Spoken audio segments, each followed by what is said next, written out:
ہرقل شاہ روم نے قریش کے قافلے میں ایک آدمی بلانے کو بھیجا، اور اس وقت یہ لوگ تجارت کے لیے ملک شام گئے ہوئے تھے، اور یہ وہ زمانہ تھا جب رسول اللہ صلی اللہ علیہ وسلم نے قریش اور ابو سفیان سے ایک وقتی عہد کیا ہوا تھا۔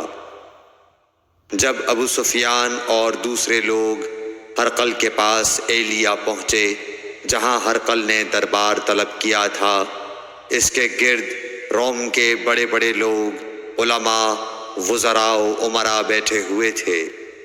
ہرقل نے ان کو اور اپنے ترجمان کو بلوایا، پھر ان سے پوچھا کہ تم میں سے کون شخص مدعی رسالت کا زیادہ قریبی عزیز ہے؟ ابو سفیان کہتے ہیں کہ میں بول اٹھا کہ میں اس کا سب سے زیادہ قریبی رشتہ دار ہوں۔ یہ سن کر ہرقل نے حکم دیا کہ اس ابو سفیان کو میرے قریب لا کر بٹھاؤ اور اس کے ساتھیوں کو اس کی پیٹھ کے پیچھے بٹھا دو۔ پھر اپنے ترجمان سے کہا کہ ان لوگوں سے کہہ دو کہ میں ابو سفیان سے اس شخص یعنی محمد صلی اللہ علیہ وسلم کے حالات پوچھتا ہوں۔ اگر یہ مجھ سے کسی بات میں جھوٹ بول دے تو تم اس کا جھوٹ ظاہر کر دینا۔ ابو سفیان کا قول ہے کہ خدا کی قسم اگر مجھے یہ غیرت نہ آتی کہ یہ لوگ مجھ کو جھٹلائیں گے تو میں آپ صلی اللہ علیہ وسلم کی نسبت ضرور غلط گوئی سے کام لیتا۔ خیر، پہلی بات جو ہرقل نے مجھ سے پوچھی وہ یہ کہ اس شخص کا خاندان تم لوگوں میں کیسا ہے؟ میں نے کہا وہ تو بڑے اونچے عالی نسب والے ہیں۔ کہنے لگا اس سے پہلے بھی کسی نے تم لوگوں میں ایسی بات کہی تھی؟ میں نے کہا نہیں۔ کہنے لگا اچھا اس کے بڑوں میں کوئی بادشاہ ہوا ہے؟ میں نے کہا نہیں۔ پھر اس نے کہا بڑے لوگوں نے اس کی پیروی اختیار کی ہے یا کمزوروں نے؟ میں نے کہا نہیں، کمزوروں نے۔ پھر کہنے لگا اس کے تابعدار روز بڑھتے جاتے ہیں یا کوئی ساتھی پھر بھی جاتا ہے؟ میں نے کہا نہیں۔ کہنے لگا کیا اپنے اس دعویٰ نبوت سے پہلے کبھی کسی بھی موقع پر اس نے جھوٹ بولا ہے؟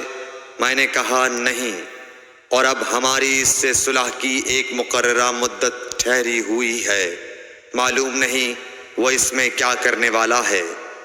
ابو سفیان کہتے ہیں میں اس بات کے سوا اور کوئی جھوٹ اس گفتگو میں شامل نہ کر سکا۔ ہرقل نے کہا کیا تمہاری اس سے کبھی لڑائی بھی ہوئی ہے؟ ہم نے کہا کہ ہاں۔ بولا پھر تمہاری اور اس کی جنگ کا کیا حال ہوتا ہے؟ میں نے کہا لڑائی ڈول کی طرح ہے، کبھی وہ ہم سے میدان جنگ جیت لیتے ہیں اور کبھی ہم ان سے جیت لیتے ہیں۔ ہرقل نے پوچھا وہ تمہیں کس بات کا حکم دیتا ہے؟ میں نے کہا وہ کہتا ہے کہ صرف ایک اللہ ہی کی عبادت کرو، اس کا کسی کو شریک نہ بناؤ، اور اپنے باپ دادا کی شرک کی باتیں چھوڑ دو، اور ہمیں نماز پڑھنے، سچ بولنے، پرہیزگاری اور صلہ رحمی کا حکم دیتا ہے۔ یہ سب سن کر پھر ہرقل نے اپنے ترجمان سے کہا کہ ابو سفیان سے کہہ دے کہ میں نے تم سے اس کا نسب پوچھا تو تم نے کہا کہ وہ ہم سے عالی نسب ہے، اور پیغمبر اپنی قوم میں عالی نسب ہی بھیجے جایا کرتے ہیں۔ میں نے تم سے پوچھا کہ دعویٰ نبوت کی یہ بات تمہارے اندر اس سے پہلے کسی اور نے بھی کہی تھی تو تم نے جواب دیا کہ نہیں۔ تب میں نے اپنے دل میں کہا کہ اگر یہ بات اس سے پہلے کسی اور نے کہی ہوتی تو میں سمجھتا کہ اس شخص نے بھی اسی بات کی تقلید کی ہے جو پہلے کہی جا چکی ہے۔ میں نے تم سے پوچھا کہ اس کے بڑوں میں کوئی بادشاہ بھی گزرا ہے تو تم نے کہا کہ نہیں۔ تو میں نے دل میں کہا کہ ان کے بزرگوں میں سے کوئی بادشاہ ہوا ہوگا تو کہہ دوں گا کہ وہ شخص اس بہانے اپنے آباء و اجداد کی بادشاہت اور ان کا ملک دوبارہ حاصل کرنا چاہتا ہے۔ اور میں نے تم سے پوچھا کہ اس بات کے کہنے یعنی پیغمبری کا دعویٰ کرنے سے پہلے تم نے کبھی اس کو دروغ گوئی کا الزام لگایا ہے؟ تم نے کہا کہ نہیں۔ تو میں نے سمجھ لیا کہ جو شخص آدمیوں کے ساتھ دروغ گوئی سے بچے وہ اللہ کے بارے میں کیسے جھوٹی بات کہہ سکتا ہے۔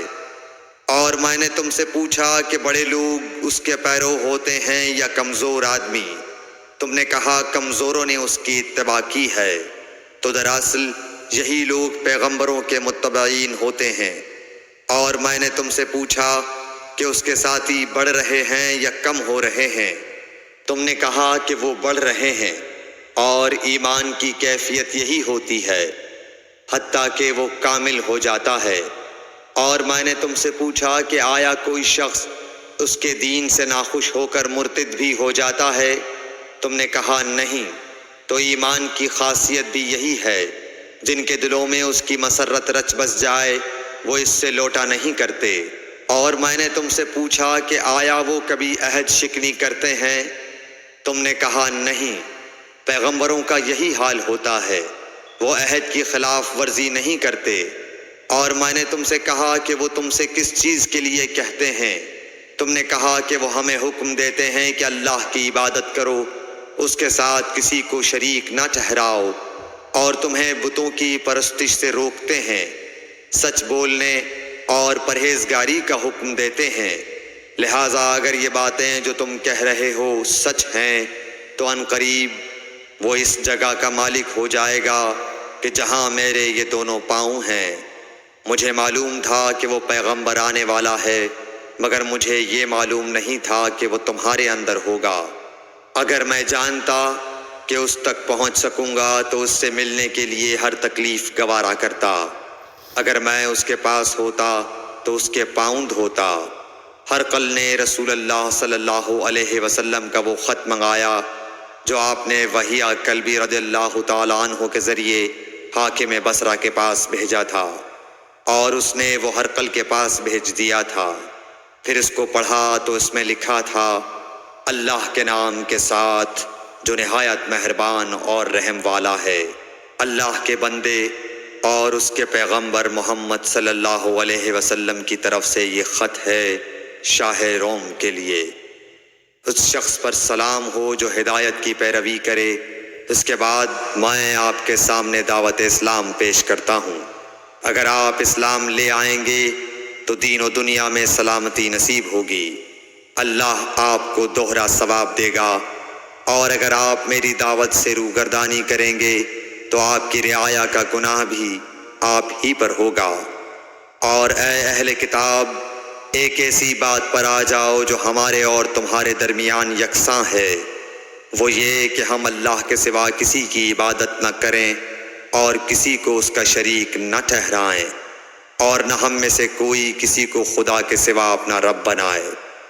پھر اگر وہ اہل کتاب اس کتاب سے منہ پھیر لیں تو مسلمانوں، تم ان سے کہہ دو کہ تم مانو یا نہ مانو، ہم ایک خدا کے اطاعت گزار ہیں۔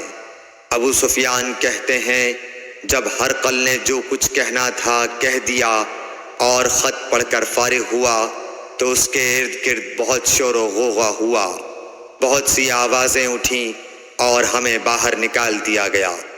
تب میں نے اپنے ساتھیوں سے کہا کہ ابو کبشہ کے بیٹے حضرت صلی اللہ علیہ وسلم کا معاملہ تو بہت بڑھ گیا۔ دیکھو تو اس سے بنی اصفر روم کا بادشاہ بھی ڈرتا ہے۔ مجھے اس وقت سے اس بات کا یقین ہو گیا کہ حضور صلی اللہ علیہ وسلم ان قریب غالب ہو کر رہیں گے، حتیٰ کہ اللہ نے مجھے مسلمان کر دیا۔ راوی کا بیان ہے کہ ابن ناطور ایلیا کا حاکم ہرقل کا مصاحب اور شام کے نصارہ کا لاٹ پادری بیان کرتا تھا کہ ہرقل جب ایلیا آیا ایک دن صبح کو پریشان اٹھا تو اس کے درباریوں نے دریافت کیا کہ آج ہم آپ کی حالت بدلی ہوئی پاتے ہیں، کیا وجہ ہے؟ ابن ناطور کا بیان ہے کہ ہرقل نجومی تھا، علم نجوم میں وہ پوری مہارت رکھتا تھا۔ اس نے اپنے ہم نشینوں کو بتایا کہ میں نے آج رات ستاروں پر نظر ڈالی تو دیکھا کہ ختنہ کرنے والوں کا بادشاہ ہمارے ملک پر غالب آ گیا ہے۔ بھلا اس زمانے میں کون لوگ ختنہ کرتے ہیں؟ انہوں نے کہا کہ یہود کے سوا کوئی ختنہ نہیں کرتا، سو ان کی وجہ سے پریشان نہ ہوں۔ سلطنت کے تمام شہروں میں یہ حکم لکھ بھیجیے کہ وہاں جتنے یہودی ہوں سب قتل کر دیے جائیں۔ وہ لوگ انہی باتوں میں مشغول تھے کہ ہرقل کے پاس ایک آدمی لایا گیا جسے شاہ غسان نے بھیجا تھا۔ اس نے رسول اللہ صلی اللہ علیہ وسلم کے حالات بیان کیے۔ جب ہرقل نے سارے حالات سن لیے تو کہا کہ جا کر دیکھو وہ ختنہ کیے ہوئے ہے یا نہیں۔ انہوں نے اسے دیکھا تو بتلایا کہ وہ ختنہ کیا ہوا ہے۔ ہرقل نے جب اس شخص سے عرب کے بارے میں پوچھا تو اس نے بتلایا کہ وہ ختنہ کرتے ہیں۔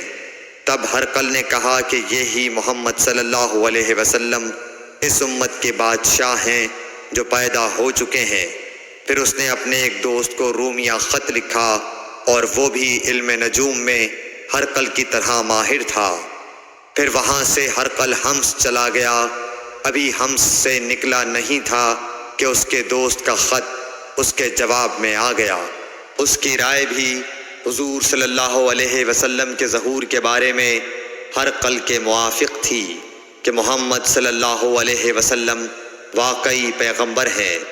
اس کے بعد ہرقل نے روم کے بڑے آدمیوں کو اپنے حمص کے محل میں طلب کیا اور اس کے حکم سے محل کے دروازے بند کر لیے گئے۔